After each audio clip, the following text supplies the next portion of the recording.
Boa noite, irmãos. Paz do Senhor, amém? Quem está feliz?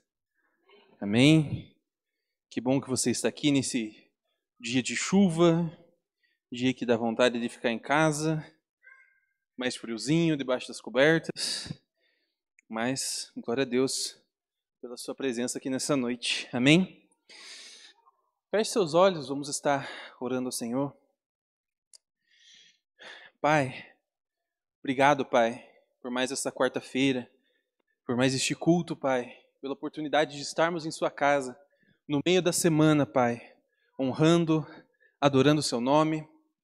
Em nome de Jesus, Pai, nós pedimos que o Senhor venha sobre a nossa vida neste momento. Traz, Pai, sabedoria e entendimento, Pai, a nossa mente, que nossos ouvidos estejam abertos para que a gente não apenas escute, mas que a gente ouça profundamente, Pai, aquilo que o Senhor tem preparado sobre as nossas vidas. Usa-me, Pai, como um canal para trazer aquilo que o Senhor tem preparado para a igreja nessa noite, em nome de Jesus. Amém. Amém. Estava, como habitual, né, quando estou escalado, pensando, orando sobre o que trazer. E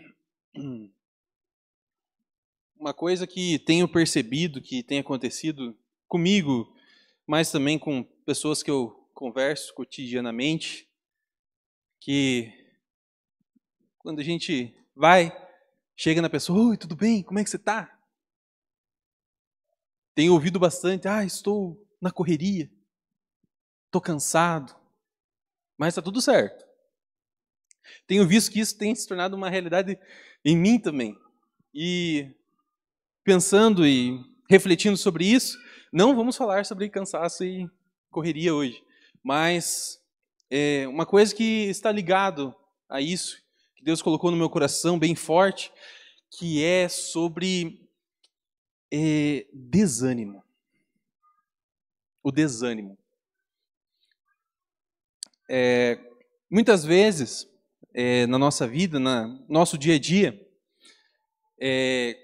como eu disse, está ligado o cansaço, a correria que tem acontecido no nosso dia a dia. Muito obrigado, irmão. Nós, por natureza, da nossa natureza humana, estamos, parece que nos permitindo dar uma desanimada em algumas coisas. E temos vários exemplos, eu tenho vários exemplos disso para trazer para os irmãos, né? Tanto isso na vida pessoal, tanto na vida espiritual, que é o mais problemático, que é o que afeta todas as outras áreas da nossa vida, mas tem acontecido muito isso, e coisas parece que a gente vai deixando de lado, e isso vai, quando precisamos fazer, bate aquele desânimo, mas nós não podemos deixar que isso aconteça sobre a nossa vida. E eu, refletindo e pensando no que poderia ter acontecido recentemente, que eu quase desanimei ou desanimei, e eu lembrei do meu último ano da faculdade, que foi ano passado, que eu demorei mais tempo a me formar do que eu gostaria, né? Tive imprevistos de planejamento meu mesmo, e acabei demorando mais. E eu fiquei 1 ano fazendo faculdade depois de casar.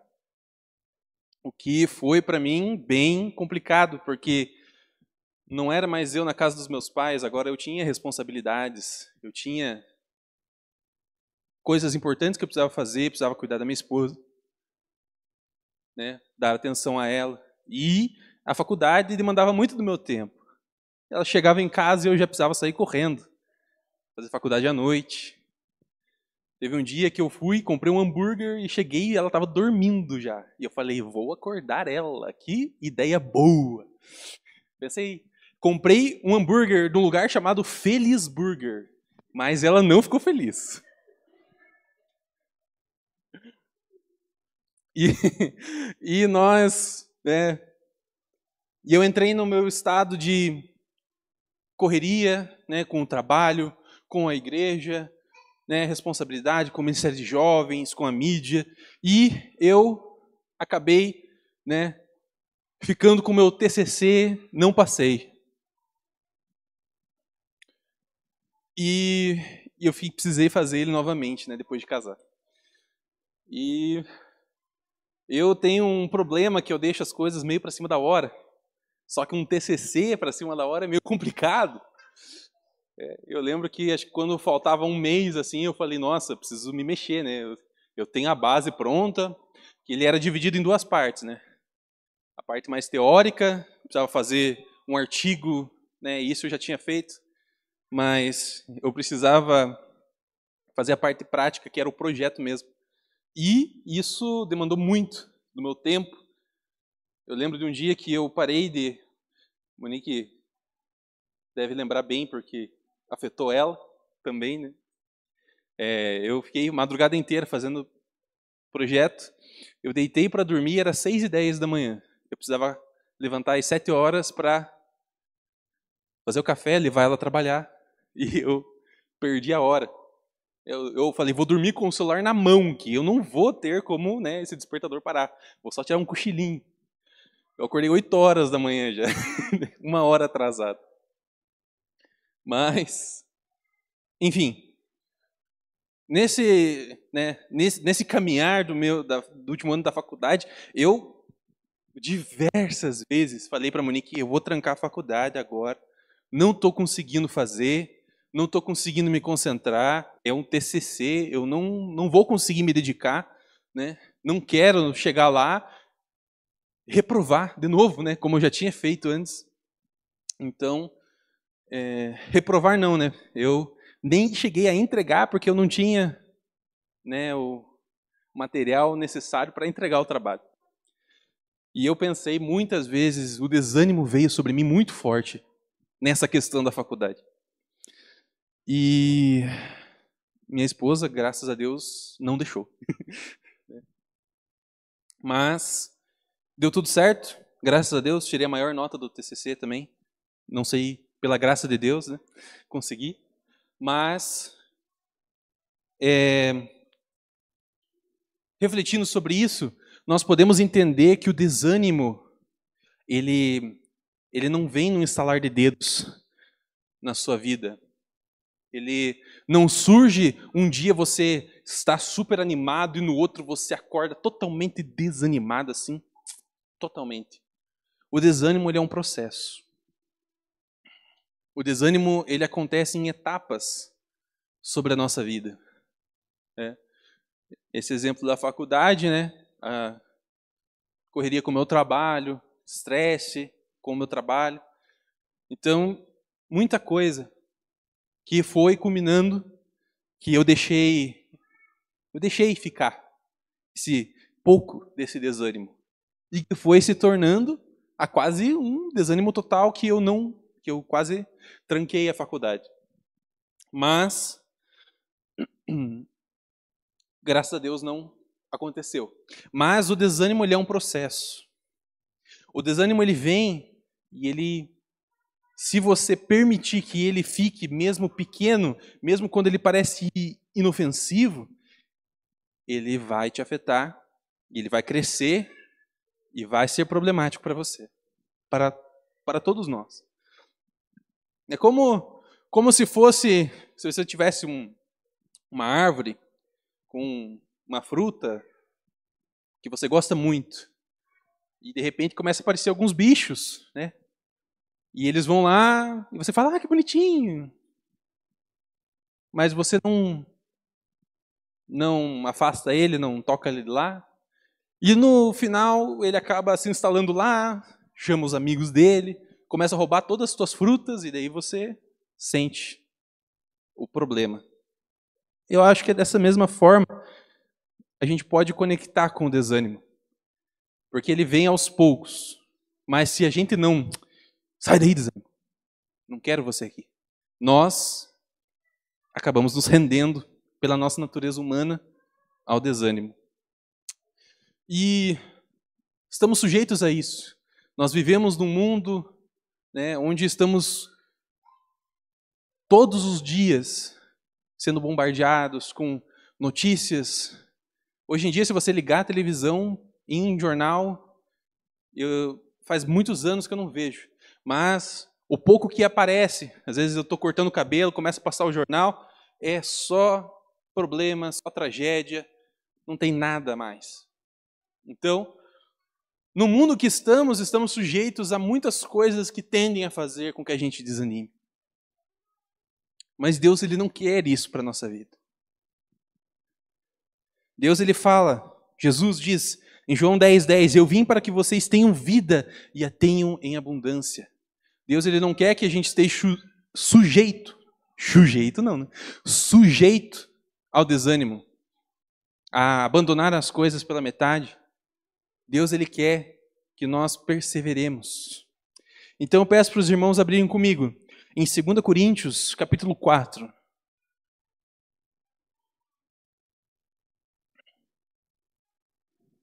A partir do versículo 16.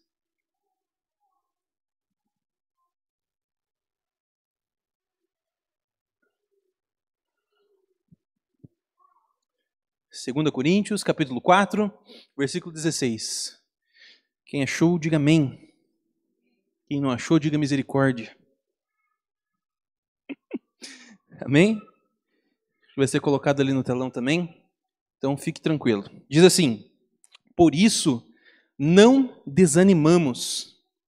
Pelo contrário, mesmo que o nosso homem exterior se corrompa, contudo, o nosso homem interior se renova de dia em dia. Aqui, Paulo fala à igreja de Corinto sobre não desanimar.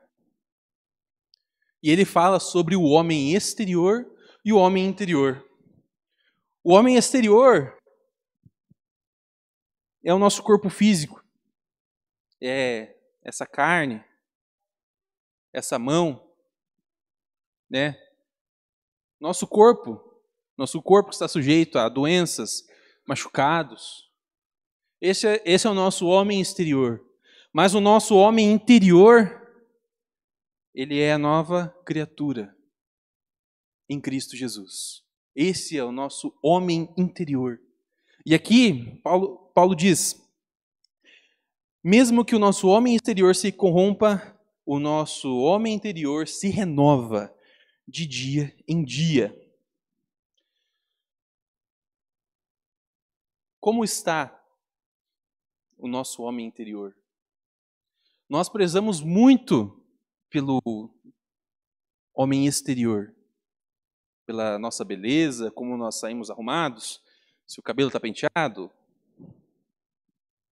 Eu quase saí sem pentear o cabelo hoje. Mas eu voltei, por quê? Porque nós prezamos pelo homem exterior. Mas nós não podemos deixar que isso se torne prioridade na nossa vida. Não é apenas o nosso exterior que precisa estar bem. O nosso interior também precisa estar. Então precisamos buscar que o nosso homem interior se renove. Nosso homem interior, ele é renovado através do nosso relacionamento com Deus.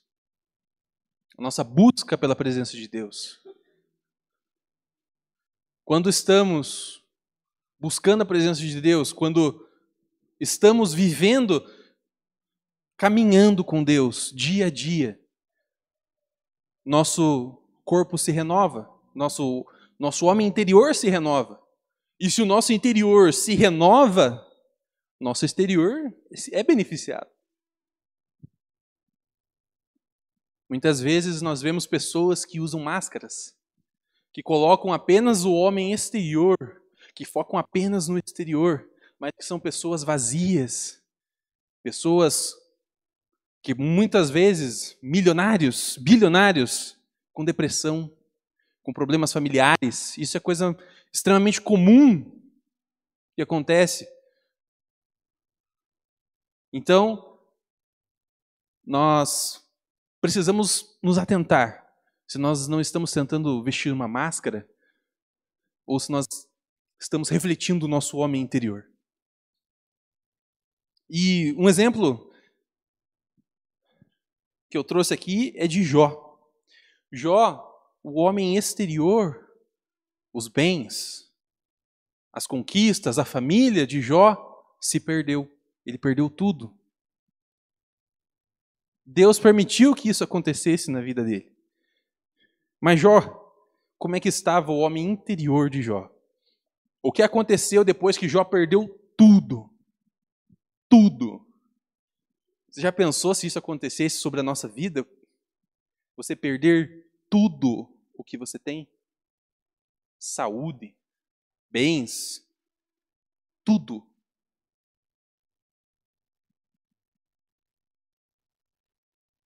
Você conseguiria? A nossa natureza com certeza culparia Deus. Mas Jó, como estava vivendo um relacionamento com Deus, o homem interior dele estava se renovando mesmo naqueles dias de tribulação. Ele não culpou a Deus. Ele disse: o Senhor me deu, o Senhor tomou. Louvado seja o nome do Senhor. Nossa, se acontecesse isso sobre a nossa vida, puxa vida. Acho que a gente xingaria Deus até igual a mulher de Jó falou para ele, né? Amaldiçoa Deus e morre de uma vez. Na nossa natureza humana, seria assim. Mas nós precisamos nos renovar, buscar a Deus, a presença de Deus. E ali diz, se renova de dia em dia. Não é se renova de semana em semana, de domingo a domingo. Então não é apenas congregar, não é apenas você estar na casa de Deus. É você ter um relacionamento com Deus. É uma coisa que Deus sempre fala comigo sobre relacionamentos, sobre a importância de nós buscarmos isso na nossa vida. Deus, mais do que Deus, o Criador, o Deus Todo-Poderoso que está no céu entronizado, Ele é nosso Pai. Um pai, ele quer ter um relacionamento. Muitas vidas, muitas pessoas são afetadas na vida pessoal quando não têm um contato com seu pai. Na vida espiritual, quando não temos contato com Deus, nós somos afetados da mesma forma. Nós estamos perdendo muita coisa. Deus está de braços abertos para nós todos os dias, para nos renovar, para tirar o cansaço que estamos, o desânimo, a correria. Tudo isso, Deus pode nos renovar. Mas para isso, Jesus diz, eis que estou à porta e bato. Ele não vai invadir a sua privacidade, ele te deu o livre-arbítrio, ele quer que você o convide a participar. Então, todos os dias precisamos buscar sermos renovados. Nós não vamos ser renovados automaticamente, não é uma coisa, aceitei Jesus automaticamente, a partir de hoje, vou ser renovado de dia em dia. Deus, toma conta das coisas aí que eu vou cuidar da minha vida agora. Não. Precisamos buscar a presença de Deus. Isaías 40:31 diz, os que esperam no Senhor renovam as suas forças, sobem com asas como águias, correm e não se cansam, caminham e não se fatigam. Então os que confiam no Senhor renovam as forças. Como está a nossa confiança?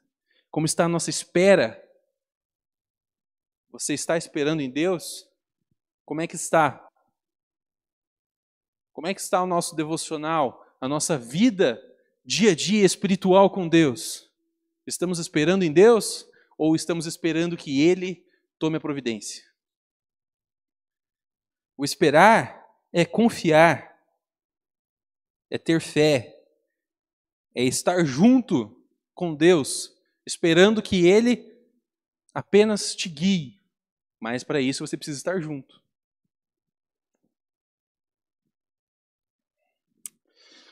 Efésios 3, a partir do versículo 16, diz: para que, segundo a riqueza de sua glória vos conceda que sejas fortalecidos com poder, mediante o seu Espírito no homem interior. Então ele quer que nós sejamos fortalecidos. Versículo 17. E assim habite Cristo no vosso coração pela fé, estando vós arraigados e alicerçados em amor, a fim de poderdes compreender com todos os santos qual é a largura, o comprimento, a altura, a profundidade, e conhecer o amor de Cristo, que excede todo o entendimento, para que sejais tomados de toda a plenitude de Deus. Podemos ler o 20 também. Aquele que é poderoso para fazer infinitamente mais de tudo quanto pedimos ou pensamos, conforme o seu poder que opera em nós. Então aqui nesse texto fala que nós precisamos nos fortalecer. E também ele fala sobre o amor de Cristo. Quando estamos vivendo focados mais, não quer dizer que você não precise focar no seu homem exterior, que você não vai se cuidar. Mas precisamos ter a nossa prioridade no nosso homem interior. Nós vamos viver e conhecer o amor de Deus. Aqui diz, compreender qual é a largura, o comprimento, a altura, a profundidade do amor de Cristo, que excede todo o entendimento. Esses dias nós falamos sobre a paz, que excede todo o entendimento. Agora Paulo fala sobre o amor, que excede todo o entendimento. Eu até tentei procurar, pesquisei, se mais alguma coisa falava exatamente nesses termos que falam sobre a paz e o amor. Mas é somente nesses dois textos que fala, aqui em Efésios e em Filipenses, que fala sobre o amor que excede todo o entendimento e sobre a paz que excede todo o entendimento. Interessante, né? Que nós busquemos a paz e o amor de Deus. Que nós possamos focar, priorizar o nosso homem interior. Ainda que o nosso homem exterior se corrompa, esteja doente, machucado, o nosso homem interior se renova. Então vamos buscar isso. Voltando para 2 Coríntios, depois que Paulo fala sobre o homem interior e exterior, ele diz, porque a nossa leve e momentânea tribulação produz para nós eterno peso de glória, acima de toda comparação. 2 Coríntios 4,17 fala isso. A nossa leve e momentânea tribulação. Parece que quando a gente lê isso, muitas vezes a gente entende como uma afronta de Paulo, né? Parece que ele não sabe o que eu estou passando. Como que Paulo diz que a nossa tribulação, as coisas que a gente passa é leve e momentânea? Mas ele diz que a nossa tribulação produz eterno peso de glória, acima de toda comparação. Quer dizer que nós não, comparado ao que Deus tem preparado para mim e para você, na eternidade, na glória, a nossa tribulação se torna leve e momentânea. Não tem como comparar. Tudo que a gente já passou, tudo aquilo que vamos passar, por mais profundo, mais machucado que nós possamos ter ficado quando aconteceu essas coisas, não se compara à glória que nos espera.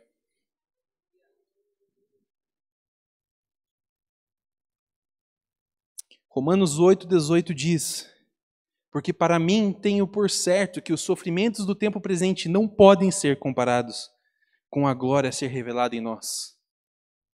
Paulo fala novamente isso. Tudo aquilo que nós passamos, às vezes coisas que só você sabe que aconteceu, saiba que nada disso se compara àquilo que Deus tem preparado para você. Nada se compara. Mas para isso precisamos, novamente no versículo anterior diz, nos renovar.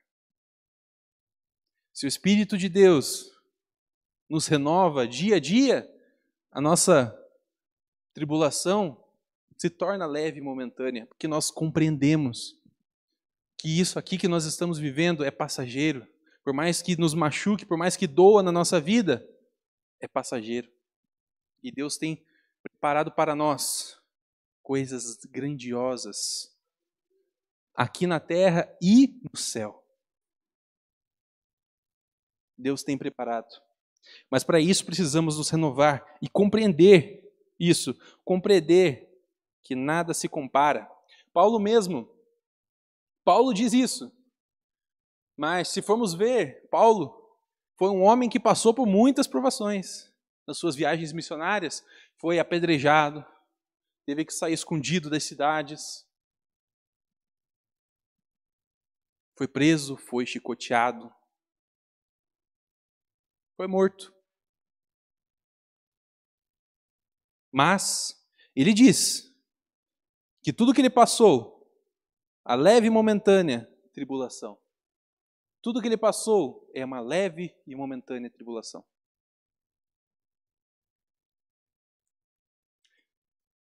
Nesses momentos que parece que estamos totalmente sem opções, coisas se levantam sobre a nossa vida, gigantes se levantam sobre a nossa vida, diariamente. O inimigo não fica feliz por estarmos com Deus, então ele vai se levantar. Mas passarmos por isso serve para que nós possamos compreender isso, compreender que nós temos que viver uma dependência de Deus. Se nós não precisamos de Deus para nada, nós não aprendemos a viver na dependência de Deus. Nós vivemos para nós mesmos, nós vivemos aquilo que nós queremos, nós vivemos aquilo que o nosso homem exterior quer fazer. Mas a leve e momentânea tribulação faz com que nós compreendemos isso, né? Passar pelas provações, passar pelas dificuldades, derrubar os gigantes que aparecem, faz com que a gente aprenda a viver na dependência de Deus, não na dependência de nós mesmos. Quem somos nós? Quem somos nós comparado a Deus? Eu quero viver na dependência de Deus, não na minha dependência limitada com os meus pensamentos que são baixos comparados aos pensamentos de Deus. Ele diz, meus pensamentos são mais altos que os seus. Deus é o Criador, Ele sabe o que é melhor para nós. Então, quando estamos vivendo na dependência, nós aceitamos as provações. Como diz em Tiago, capítulo 1, versículo 2 e 3 diz: meus irmãos, tende por motivo de toda alegria passardes por várias provações, sabendo que a provação da vossa fé, uma vez confirmada, produz perseverança. Como em sã consciência nós vamos ficar felizes em passar por dificuldades? Somente quando nós compreendemos que passar pelas provações vai fazer com que nós aprendemos a viver na dependência de Deus. É a dependência de Deus. É naquele momento que você não sabe o que fazer, que você já pensou em inúmeras possibilidades e nada faz sentido, e você dobra os seus joelhos e Deus dá a luz a você. Deus te dá a orientação, Deus fala com você. É assim, é viver na dependência de Deus.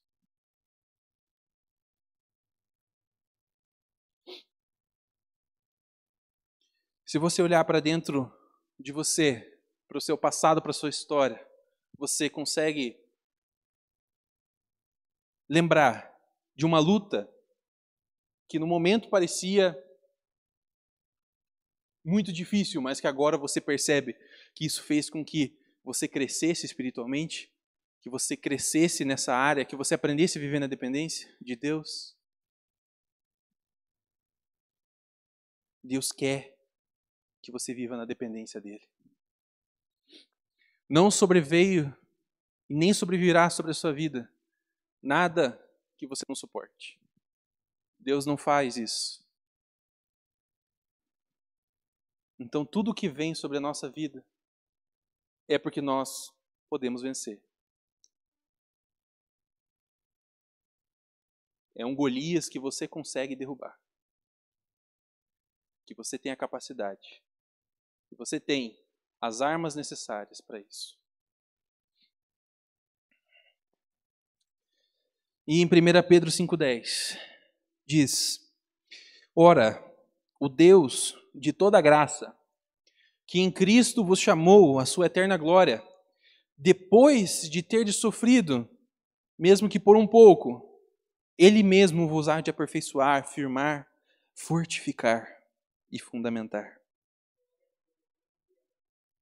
Pedro diz aqui, depois de você sofrer, depois da tribulação, depois de você conseguir vencer, Deus ele vai te aperfeiçoar, te fortificar.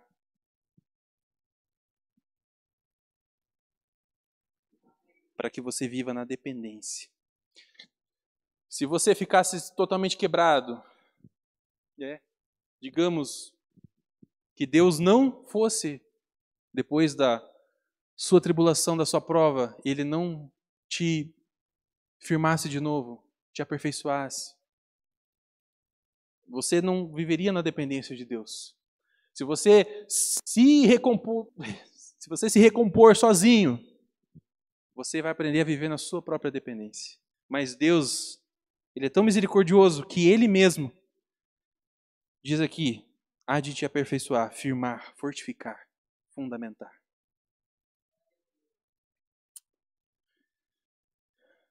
Voltando para o nosso último versículo de 2 Coríntios 4, agora o versículo 18 diz: Não atentando nós nas coisas que se veem, mas nas que se não veem. Porque as que se veem são temporais, e as que não veem são eternas. As coisas temporais, as coisas que nós vemos, é tudo que nosso olho vê, tudo que está aqui é passageiro. Tudo que nós não vemos é eterno.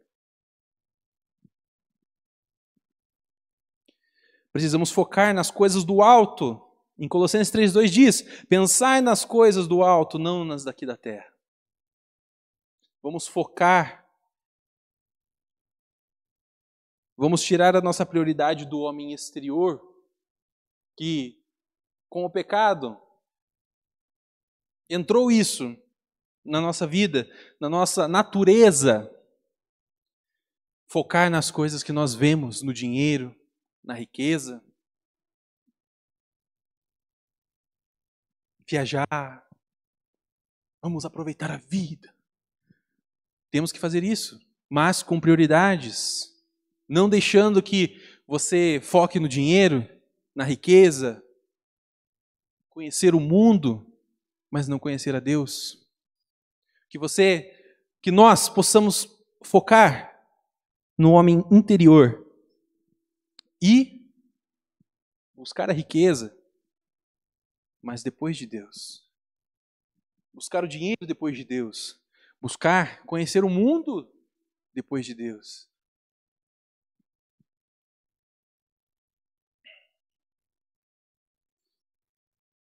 Mateus 6,33 diz: buscai em primeiro lugar o reino de Deus.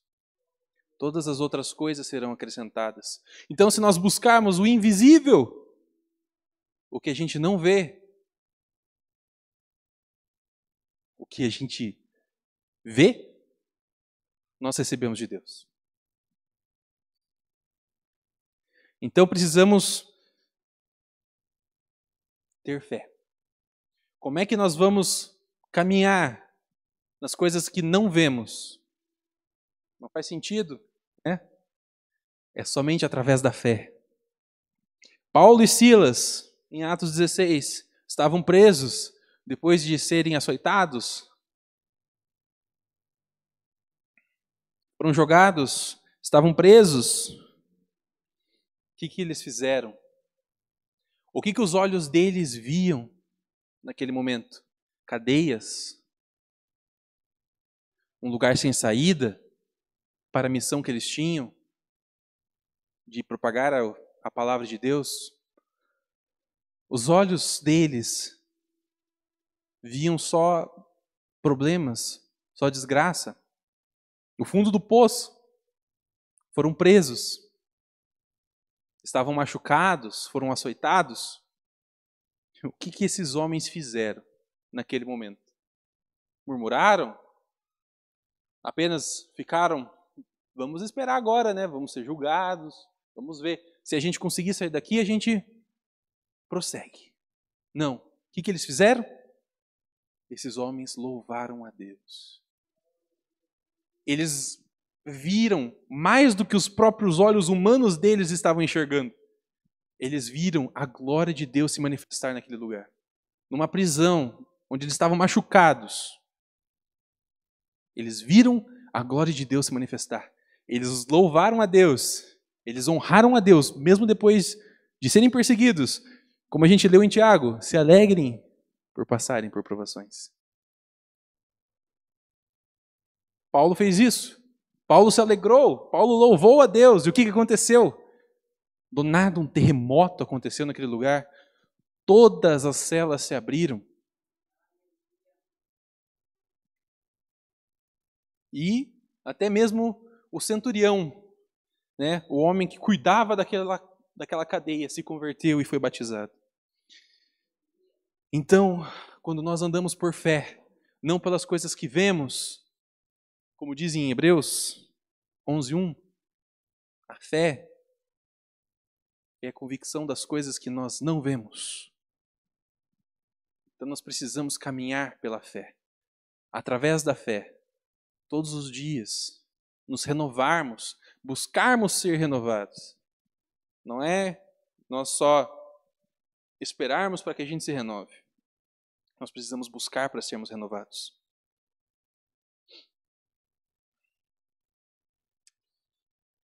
E para que a gente esteja encerrando, um pouco depois, né, em Hebreus 11 mesmo, ele fala sobre os heróis da fé, né, aqueles personagens não, né, porque aconteceu, aquelas pessoas que pela fé não desanimaram, pela fé passaram por tantas coisas e não desanimaram. E eu trouxe alguns exemplos para que nós tenhamos uma base. Né? A Bíblia ela é feita... Por que nós lemos a Bíblia? Para que a gente consiga trazer coisas para a nossa realidade.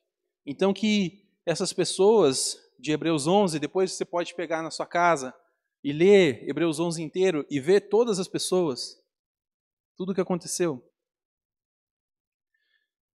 Mas eu trouxe apenas alguns, para que a gente tenha como posso dizer, uma inspiração.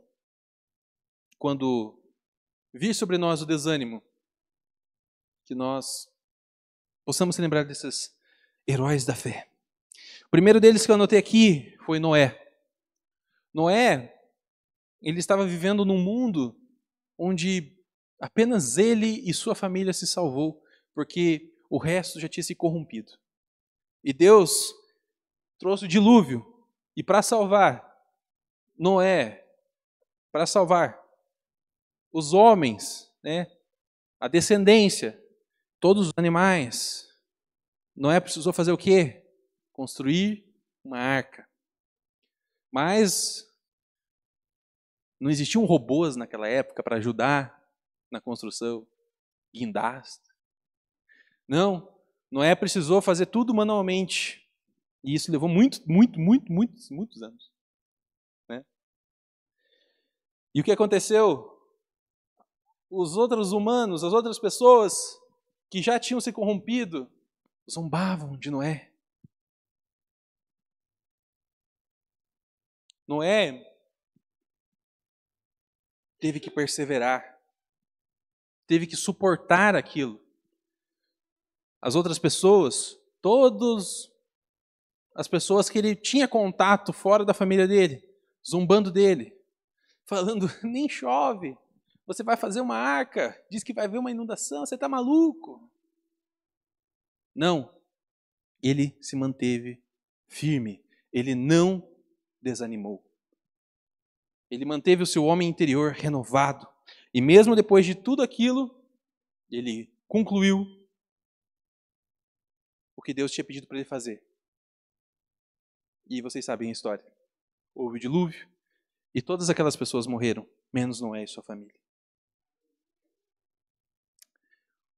Outra pessoa, José. José, ele foi um homem. Toda vez que falo de José, eu lembro que a mãe conta que o Adriano pedia para contar a história do José bonzinho. Porque José é muito bonzinho, né? José passou por tanta coisa, foi vendido pelos seus próprios irmãos para trabalhar como escravo para um povo desconhecido. Os irmãos dele nem sabiam para onde que ele ia ir. Venderam para mercadores que estavam com outros escravos, venderam ele, porque tinham ciúmes dele. José tinha tudo o que ele precisava para abandonar Deus, abandonar o que o pai dele o ensinou. Mas ele não fez isso. Mesmo trabalhando como escravo, o homem interior dele se renovou. Mesmo todas essas coisas acontecendo, né? Prisão. Quantos anos, não lembro de cabeça agora, mas são muitos anos que levou para que o sonho de José que ele teve, antes dos irmãos dele venderem, se realizasse. Mas ele não desanimou. José permaneceu firme. Apesar de tudo, né? Por isso que ele é bonzinho. Outra pessoa, Sara. Sara era estéril e muito avançada em idade. Mas ela creu. Através da fé dela, ela pôde ser mãe. E se cumpriu a promessa que Deus deu a Abraão. Porque ela mesma já tinha desistido, já tinha falado para que Abraão tivesse outra mulher e filhos com outra mulher, porque ela não ia conseguir. Ela já tinha desanimado. Mas o próprio Deus foi lá e falou para ela: você vai ter filhos e não adianta você ficar dando risada aí atrás da porta. E ela teve fé. E mesmo diante disso, que humanamente é impossível, né? Uma mulher de 90 anos ser mãe é humanamente impossível para nós. Mas para Deus nada é impossível. E para nós estarmos encerrando, Moisés. Moisés, primeiro, ele no Egito, Faraó não queria, de maneira alguma, libertar os escravos, que era o que ele estava tentando fazer, né? E, de forma alguma, ele liberava os escravos e permitia que eles saíssem. Ele falava: não, beleza, vocês vão. Aí chegava na hora e ele falava: vocês não vão mais.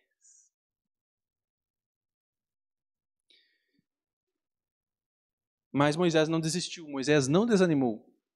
Foram muitas vezes, né, que Deus precisou mandar pragas para que o faraó pudesse fazer isso, né, para que amolecesse o coração de faraó.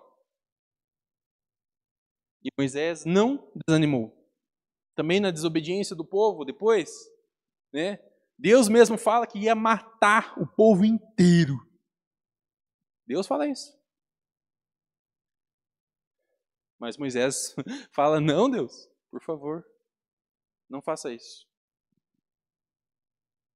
Ele não desanimou nem do povo de Israel, que era chato, né? A gente lendo a história, né? O livro de Gênesis, a gente pensa: Êxodo, né? Pensa: meu Deus, que povo chato.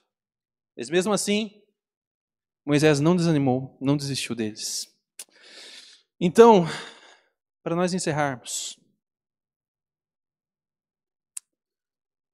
2 Coríntios 4, um pouquinho antes, versículo 8 diz: em tudo somos atribulados, porém não angustiados, perplexos, porém não desanimados, perseguidos, porém não desamparados, abatidos, porém não destruídos.